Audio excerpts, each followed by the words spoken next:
Thunder Rides 2024 na. VNC06. Tama na yung kakahabol sa tao na hindi naman makita yung halaga mo. Masakit, pero kailangan na nating i-embrace yun. Tama na yung pagpapakatanga sa mga bagay, sitwasyon at tao na hindi naman talaga nakikita yung halaga mo kasi ayaw naman nila tingnan. Oo, alam kong madaling sabihin, mahirap gawin.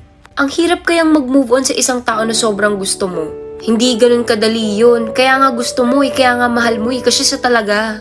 Oo, gets ko naman yun. Pero isipin nyo na lang, paano nga ba kayo makaka-move forward kung yung attention nyo nandun pa rin sa mga taong hindi naman makita yung halaga nyo?